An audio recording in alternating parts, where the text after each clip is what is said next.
Christian McCaffrey out, but the 49ers don't miss a beat. With a dominant performance from undrafted free agent Jordan Mason, San Francisco takes down the Jets 32-19 in an action-packed Week 1. Aaron Rodgers showed flashes of MVP, but the 49ers defense shut down the Jets when it mattered most. How did San Francisco pull off this win without their star player? And where did it all go wrong for the Jets? Stick around as we break down all the key moments, top plays, and what's next for both teams. Starts with good hand. No Christian McCaffrey.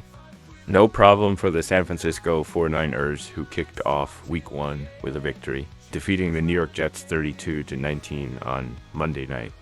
Despite the absence of the reigning NFL Offensive Player of the Year, who was unexpectedly inactive due to calf and Achilles issues, the 49ers still came out on top. McCaffrey had been listed as questionable, but was expected to play.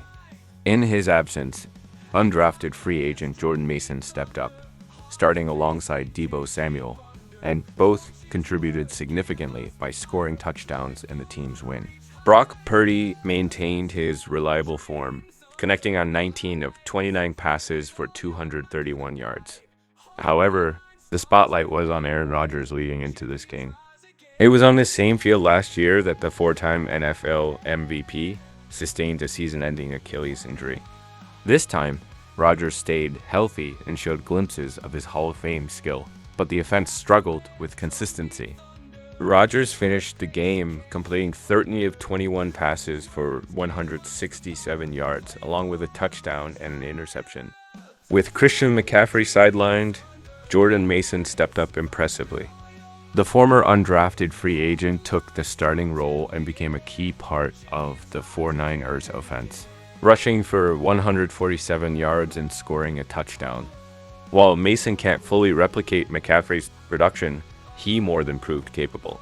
The game turned in the 49ers' favor in the second quarter. After the Jets took a 7-3 lead with a 12-play touchdown drive, San Francisco's defense tightened up, forcing consecutive 3-and-outs that limited New York to just 5 total yards. During that span, the 49ers offense capitalized by scoring 10 points to kick the lead, which they never relinquished.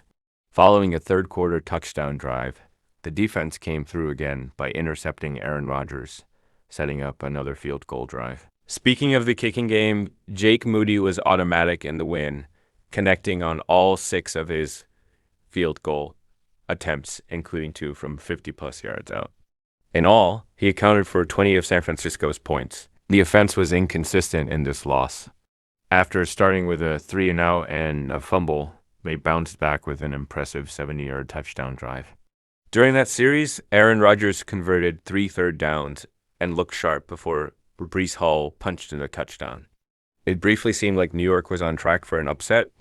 However, the momentum quickly faded as the offense stalled once more, ending the half with 2 consecutive 3-and-outs, while San Francisco capitalized with a 10-0 scoring run. It was the same story in the second half as well.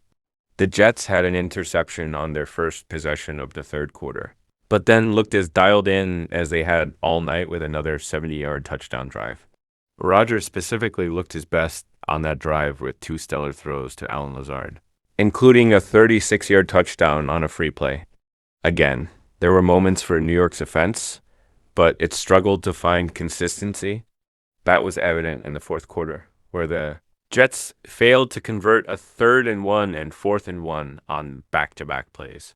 As for the defense, it struggled to contain the 49ers offense, even without Christian McCaffrey. They allowed San Francisco to convert 6 of its 13 third downs, which resulted in the offense nearly doubling them up in total plays run, 70-49. Naturally, being on the field for that amount of time tired New York's defense out. San Francisco started gaining momentum late in the first half with a 10-0 run in the second quarter. However, they truly took control with an 11-play, 70-yard touchdown drive to open the third quarter, eating up more than 7 minutes of game time. Jordan Mason's rushing touchdown at the end of that drive extended the 49ers lead to 16 points. The defense then put the nail in the coffin in New York on the ensuing possession, where it picked off Aaron Rodgers. The 49ers would add to their lead off of that turnover thanks to a 53-yard field goal, by Jake Moody. In the blink of an eye, a 9-point halftime deficit ballooned to 19. Although Aaron Rodgers ended up on the losing side in this Week 1 game, he still showed glimpses of his classic form. In the second half, he pulled off one of his signature moves. When a 4'9" Airs edge rusher jumped offside, Rodgers took advantage of the free play, receiving the snap and launching a perfectly placed deep pass to Allen Lazard for a 36-yard touchdown. It was a vintage Rodgers moment, marking his 18th career touchdown pass on a free play, according to the broadcast. Next, the 49ers will travel to Minnesota to face the Vikings in Week 2. Meanwhile, the Jets will conclude their season-opening 2-game road trip with a matchup against the Tennessee Titans in Nashville.